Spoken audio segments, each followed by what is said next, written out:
Galera, então, estamos voltando para o nosso segundo bloco para continuar a pegada daquilo que nós estávamos falando no finalzinho. Então, olha só, a gente estava trabalhando aquela concepção dos verbos mais o pronome ser, e aí visualizamos como é que funcionava a questão do verbo transitivo direto e do verbo transitivo direto e indireto mais o pronome ser formando a partícula passivadora, e nos demais casos, ou seja, verbo transitivo indireto, verbo intransitivo, verbo de ligação e até mesmo o verbo transitivo direto preposicionado mais o pronome ser, formando uma partícula de indeterminação do sujeito, portanto, não tendo voz o quê? Passiva. Agora aqui, exemplos, para a gente poder pegar aqui legal, vive-se bem no Rio de Janeiro. Avalia comigo. Primeira coisa, pensar no verbo. Quem vive simplesmente vive. Então, verbo intransitivo. Verbo intransitivo mais o pronome ser, eu tenho um PIS. Então, o sujeito é indeterminado. Obviamente, quem aparece depois não é sujeito. E aí, para tomar cuidado, você normalmente grava. Se tem preposição depois do ser, não tem voz passiva. E se não tiver preposição, a voz é passiva. Eu tenho certeza que você já gravou em algum momento da sua vida isso. Aí, tem preposição? Não tem, e a voz não é o quê? Não é passiva. Então, se liga só. Se o verbo é intransitivo, a gente já definiu que o sujeito é indeterminado, eu preciso classificar sintaticamente os termos que aparecem depois da estrutura verbal.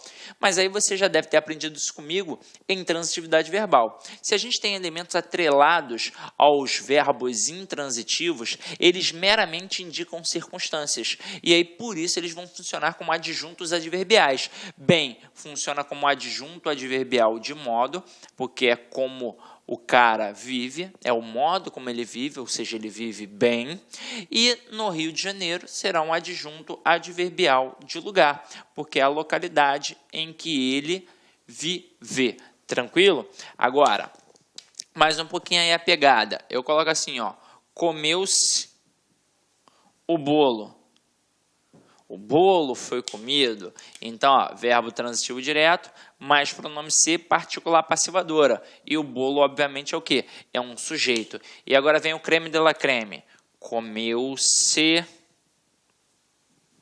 do bolo. Quando eu tenho um verbo que é transitivo direto, mais o pronome ser, teoricamente, o que a gente deveria ter? Uma particular passivadora. Mas, ao olhar para a estrutura que aparece depois, a gente percebe que tem uma preposição. E eu jamais posso ter um núcleo de sujeito preposicionado. Então, se aqui não pode funcionar como sujeito, aqui não vai poder funcionar como PA. Afinal de contas, é uma correlação, é um par. Só existe PA a partir do momento que existe sujeito paciente. Só existe sujeito paciente a partir do momento que existe PA. Se aqui não pode ser sujeito, aqui não pode ser PA. E se não pode ser PA, aqui será o quê? PIS. Então, será uma estrutura em que o sujeito é indeterminado. E aí eu vou gravar aquele cara ali como? Como objeto direto preposicionado. Claro que semanticamente você já deve saber a diferença.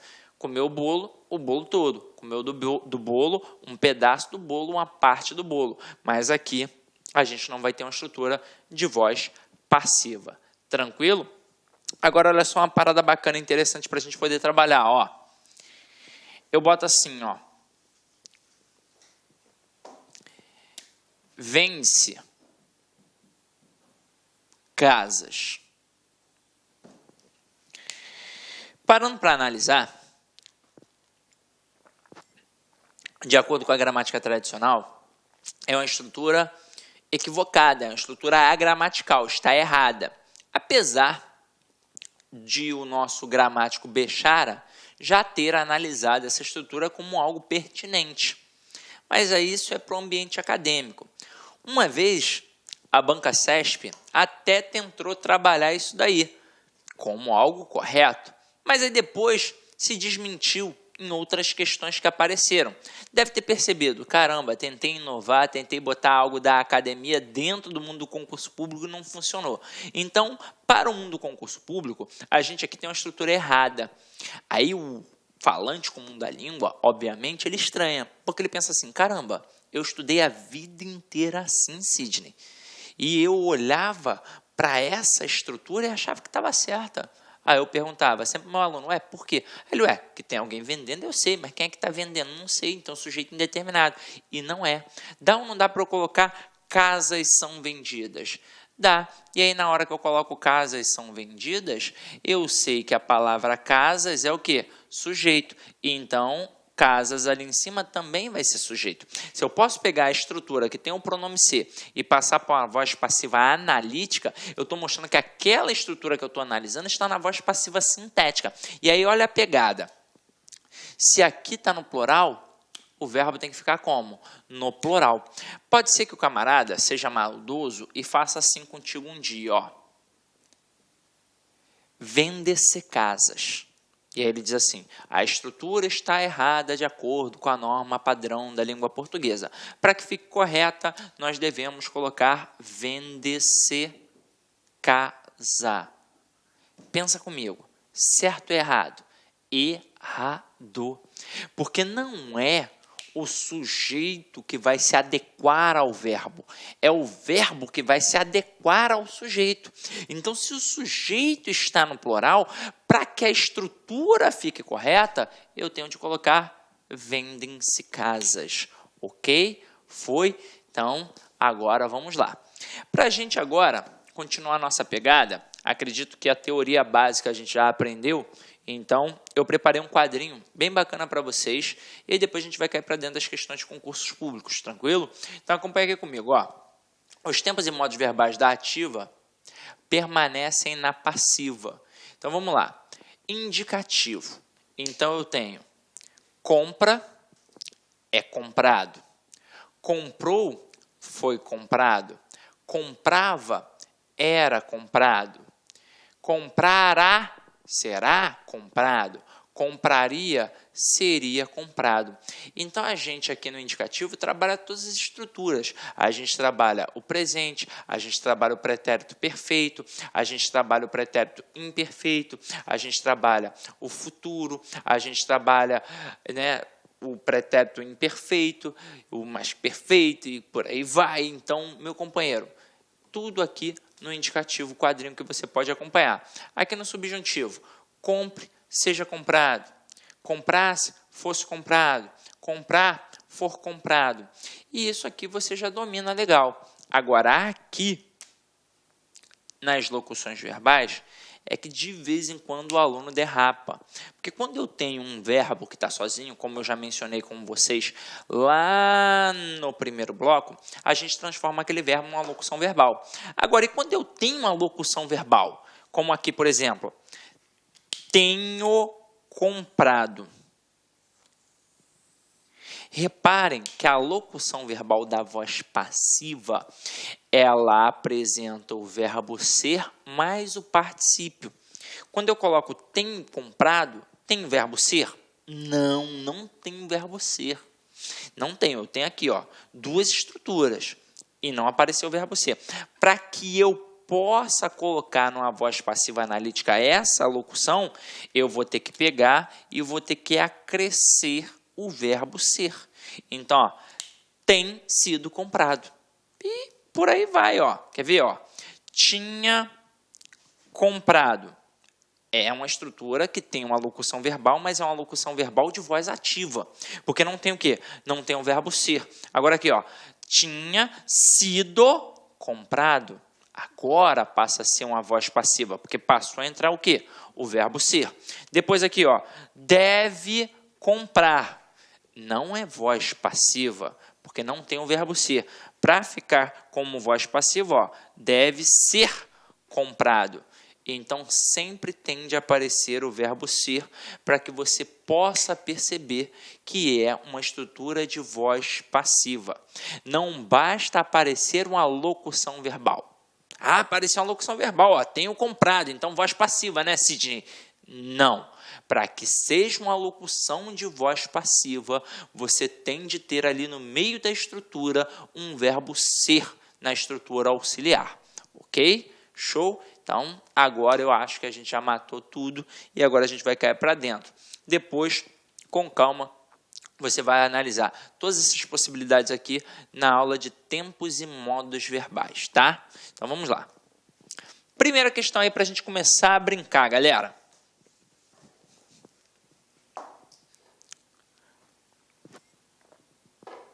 Ela nunca alcançava a musa. Transpondo-se a frase acima para a voz passiva, a forma verbal resultante será.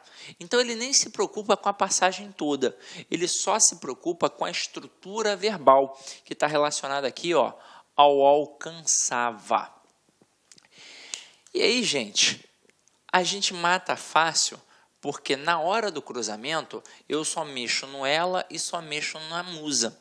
Porque é o seguinte, o nunca é uma estrutura adverbial, um advérbio de negação.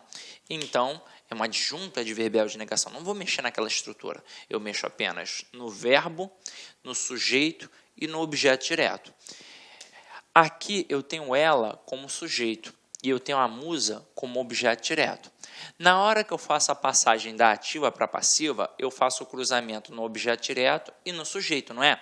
Então, eu vou colocar a musa, pontinho, pontinho, por ela. Então, eu, dentre essas opções aqui, ó, que me foram apresentadas, e todas elas apresentam locuções verbais em que o verbo auxiliar é o verbo ser e o principal está no particípio, eu vou ter, na verdade, apenas de me apegar ao tempo e ao modo verbal. Ali, reparem que vem do verbo alcançar e apresenta o famoso vá. Então, eu tenho um pretérito imperfeito do indicativo. Para que eu passe para a voz passiva, a estrutura tem de estar no pretérito imperfeito do indicativo. Foi é o quê? É pretérito perfeito, já passou. Fora é pretérito mais que perfeito. Seria é futuro do pretérito e era pretérito imperfeito do indicativo. Então, o nosso gabarito é a letra D. Caraca, sim, gente, tenho muita dificuldade nisso. Então, vamos lá. Você vai ver a aula de tempos e modos verbais, mas que para que não fique dependendo disso para poder entender essa questão agora, eu vou fazer um quadrinho com você aqui bacana. Eu com certeza já mencionei isso na aula de classes gramaticais e mencionei isso na aula de tempos e modos verbais. A estrutura que mais cai nas provas é o pretérito imperfeito do indicativo. E tem um motivo, tem uma estrutura muito peculiar. Quer ver? Acompanha aqui comigo. Daqui a pouco a gente volta para a questão de novo. Ó. Olá, meus amigos, minhas amigas, sou o professor Luiz Antônio de Carvalho e com muito prazer, muita satisfação, estou aqui para convidar vocês a conhecer o nosso curso completaço, atualizado, ponto a ponto do edital para a Secretaria de Fazenda do Estado de Goiás, auditor fiscal da Receita Estadual. Nós, eu, professor Luiz, juntamente com o professor André Fantoni, que é o coordenador desse curso, nós montamos um curso super competitivo, um curso que eu tenho certeza que vai fazer a diferença na sua aprovação. Só com professores top de linha, como você acabou de assistir essa videoaula nossa aí, demonstrativa, essa aula demonstrativa no YouTube. Meus amigos, minhas amigas, essa é apenas 30% de uma aula, tá? A aula tem muito mais coisa, o nosso curso é muito mais completo, nós colocamos aí apenas 40 horas, 45 horas no YouTube. Esse curso tem quase 450 horas. Ah, professor, é bastante coisa? Sim, claro. Legislação específica, direito tributário, contabilidade geral, auditoria, contabilidade avançada, ou seja, e mais todas as outras disciplinas que sempre são cobradas aí em concursos de carreira fiscal. Ó, olha só, quero dar um recado. Nós aqui da Lá Concursos, a partir de 2018, nós iremos atender todos os concursos de carreira fiscal no Brasil. Tá certo? Quer saber mais informações? Envie um WhatsApp para a gente ou acesse nosso site laconcurso.com.br que nós estaremos aqui prontos para te atender. Um forte abraço, fique com Deus. Tchau, tchau. Clique lá.